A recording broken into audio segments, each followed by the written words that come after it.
നമസ്കാരം. ഓപ്പറേഷൻ സിന്ദൂറിന് ശേഷം രാജ്യത്തിന്റെ പ്രതിരോധ ശേഷി ശക്തിപ്പെടുത്താനുള്ള ശ്രമങ്ങൾ ഇന്ത്യ ഊർജിതമാക്കിയിട്ടുണ്ട്. 12,000 കിലോമീറ്ററിലധികം അകലെയുള്ള ലക്ഷ്യങ്ങൾ തകർക്കാൻ കഴിയുന്ന ഒരു ബോംബറിംഗ് ആയി ഇന്ത്യ ഇപ്പോൾ അടിത്തറപ്പാകുന്നുണ്ട്. Ultra long range strike aircraft എന്ന് വിളിക്കപ്പെടുന്ന ഈ പദ്ധതി ഇന്ത്യൻ വ്യോമസേനയ്ക്ക് വലിയ ഉത്തേജനം നൽകുമെന്ന് പ്രതിരോധ വിശകലന വിദഗ്ധർ അഭിപ്രായപ്പെടുന്നു.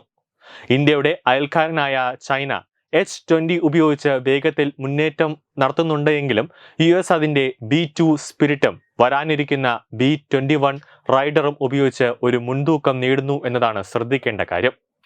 ഞങ്ങളുടെ ആണവവും അതോടൊപ്പം കടലിനെയും നന്നായി ഉൾക്കൊള്ളുന്നു. പക്ഷേ ആകാശത്ത് നിന്ന് എവിടെയും ആക്രമിക്കാൻ കഴിയുന്ന ഒരു പ്ലാറ്റ്ഫോം ഞങ്ങൾക്ക് ആവശ്യമാണെന്നാണ് മുതിർന്ന ഉദ്യോഗസ്ഥൻ എക്കണോമിക്സ് ടൈംസിനോട് പറഞ്ഞത്. ലോകത്തിലെ ഏറ്റവും ഭാരമേറിയതും വേഗതയേറിയതുമായ സൂപ്പർസോണിക് ബോംബർ റഷ്യയുടേതാണ് TU-160 ബ്ലാക്ക് ജാക്ക്. ഇതിന്റെ ദൂരപരിധി ഏകദേശം 12,300 കിലോമീറ്ററാണ്. കൂടാതെ 40 ടൺ വരെ വഹിക്കാൻ കഴിയും. ഞങ്ങൾ TU-160 ഒരു പ്രാദേശിക മോഡലായി പരിഗണിക്കുകയും ഞങ്ങളുടെ ആവശ്യങ്ങൾക്ക് ഏറ്റവും അനുയോജ്യമായത് പൊരുത്തപ്പെടുകയും ചെയ്യുന്നുണ്ട്. റിപ്പോർട്ടുകൾ പ്രകാരം ഇന്ത്യയുടെ സ്വന്തം പതിപ്പിൽ ഒരു സ്വിംഗ് വിംഗ് ഡിസൈൻ ഉപയോഗിച്ചേക്കാം. ഇന്ധനം ലാഭിക്കുന്നതിനും അതോടൊപ്പം ദീർഘദൂരങ്ങളിൽ വേഗത കൂടുതൽ കാര്യക്ഷമമായി നിയന്ത്രിക്കുന്നതിനും പറക്കുമ്പോൾ ചിറകുകളുടെ ആകൃതി മാറ്റാൻ ഇത് സഹായിക്കും. 9,300 കിലോമീറ്റർ സഞ്ചരിക്കേണ്ട നോർത്രോപ്പ് ഗ്രൂമിന്റെ B-21 റൈഡിനെ മറികടന്ന് തങ്ങളുടെ ബോംബർ വിമാനം പറക്കണമെന്ന് ഇന്ത്യ ആഗ്രഹിക്കുന്നുണ്ട്. 9,300 കിലോമീറ്ററിലധികം ദൂരം പറന്നാൽ ഇന്ധനം നിറയ്ക്കാതെ തന്നെ US, യൂറോപ്പ്, ആഫ്രിക്ക, ഓസ്ട്രേലിയ എന്നിവിടങ്ങളിലെ ലക്ഷ്യസ്ഥാനങ്ങളിൽ എത്താൻ കഴിയും. റഡാർ ഡോങ്ജിങ് സവിശേഷതകൾ, അതോടൊപ്പം സെൽഫ് സാങ്കേതികവിദ്യ, ഓട്ടോമേറ്റഡ് ഫ്ലൈറ്റ് സിസ്റ്റങ്ങൾ എന്നിവയും പദ്ധതിയിൽ ഉൾപ്പെടുന്നുണ്ട്. ഒരു പ്രധാന ആകർഷണം അതിന്റെ ആസൂത്രിത ആയുധ ശേഖരമാണ്. 4 ബ്രഹ്മോസ് എഞ്ചിൻ മിസൈലുകൾ വരെ വഹിക്കാൻ കഴിയുമെന്നാണ് പ്രതീക്ഷ. ഓരോ മിസൈലിനും 290 മുതൽ 450 കിലോമീറ്റർ വരെ ദൂരപരിധിയുണ്ട്. കൂടാതെ ശത്രു വ്യോമത്താവളങ്ങൾ, റഡാർ സ്റ്റേഷനുകൾ, കമാൻഡ് സെന്ററുകൾ അല്ലെങ്കിൽ ആണവ സൗകര്യങ്ങൾ എന്നിവ മിനിറ്റുകൾക്കുള്ളിൽ ലക്ഷ്യമിടാൻ കഴിയും.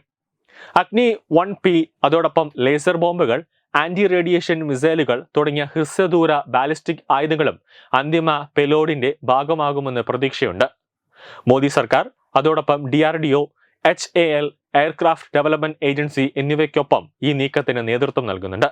റിപ്പോർട്ടുകൾ പ്രകാരം ട്രാൻസ്ഫർ ഡീലുകൾക്കായി റഷ്യയുമായും ഫ്രാൻസുമായും സാങ്കേതിക വിദ്യ ഉപയോഗിച്ചുള്ള ചർച്ചകൾ നടന്നുവരികയാണ്.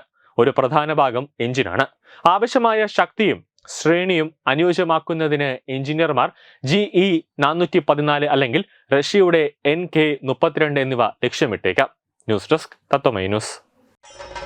ഭാരതത്തിലെ അതിപ്രശസ്തമായ ക്ഷേത്രങ്ങളിലേക്ക് മലയാളം ന്യൂസ് നെറ്റ്വർക്ക് സംഘടിപ്പിക്കുന്ന ആധ്യാത്മിക യാത്രകൾ. പ്രമുഖ ട്രാവൽ ഏജൻസിയായ യാത്രാനന്ദയുമായി ചേർന്ന് മലയാളം ന്യൂസ് നെറ്റ്വർക്ക് ഒരുക്കുന്ന യാത്രയിൽ ചുരുങ്ങിയ നിരക്കിൽ നിങ്ങൾക്കും പങ്കാളികളാകാം. ഭാരതത്തിലെ പ്രമുഖ ശക്തിപീഠമായ അസമിലെ കാമാഖ്യ ക്ഷേത്രത്തിലേക്കാണ് ആദ്യ യാത്ര. കാമരൂപമെന്ന് കാളിദാസനും പ്രാഗ്ജ്യോതിഷപുരമെന്ന വ്യാസനും വിളിച്ച അതിമനോഹരമായ സംസ്ഥാനമാണ് അസം. സമമായി മറ്റൊന്നില്ല എന്നാണ് അസമിന്റെ അർത്ഥം. ബ്രഹ്മപുത്ര നദിയും ഹിമാലയവും ദൃശ്യചാരുത കൊണ്ട് അനുഗ്രഹിച്ച അസമിലെ കാമാഖ്യ ഇന്ത്യയിലെ തന്നെ ഏറ്റവും പ്രധാനപ്പെട്ട കാളി ക്ഷേത്രങ്ങളിലൊന്നാണ്. കാമാഖ്യ ക്ഷേത്ര സന്ദർശനത്തിന് ശേഷം കിഴക്കിന്റെ സ്വിറ്റ്സർലാൻഡ് എന്നറിയപ്പെടുന്ന മേഘാലയയിലെ ഷില്ലോങ് നഗരവും ചിറാപുഞ്ചിയും അതിമനോഹരമായ മഴക്കാടുകളും ഹിമാലയൻ കാറ്റ് ചൂളം വിളിക്കുന്ന താഴ്വരകളും മേഘങ്ങളെ ഉമ്മവയ്ക്കുന്ന ചെറുകുന്നുകളും കണ്ണാടി പോലെ ജലമൊഴുകുന്ന ഉമയാങ് നദിയും സന്ദർശിക്കുന്നു. ജീവിതത്തിൽ ഒരിക്കലെങ്കിലും കണ്ടിരിക്കേണ്ട ഈ അത്ഭുത ലോകത്തിലേക്ക് നിങ്ങളെ സ്വാഗതം ചെയ്യുന്നു. വിമാന ടിക്കറ്റും ചിലവുകളും ഉൾപ്പെടെ 65,000 രൂപ ചിലവ് വരുന്ന ഈ പാക്കേജ് 59,000 രൂപയ്ക്ക് മലയാളം ന്യൂസ് നെറ്റ്വർക്ക് നിങ്ങൾക്ക് ലഭ്യമാക്കുന്നു. ആദ്യം ബുക്ക് ചെയ്യുന്ന 5 പേർക്ക് 56,000 രൂപയ്ക്ക് ഏർലി ബേർഡ് ഓഫറും ലഭ്യമാണ്. കൂടുതൽ വിവരങ്ങൾക്ക് ഇനി പറയുന്ന നമ്പറിൽ ബന്ധപ്പെടുക.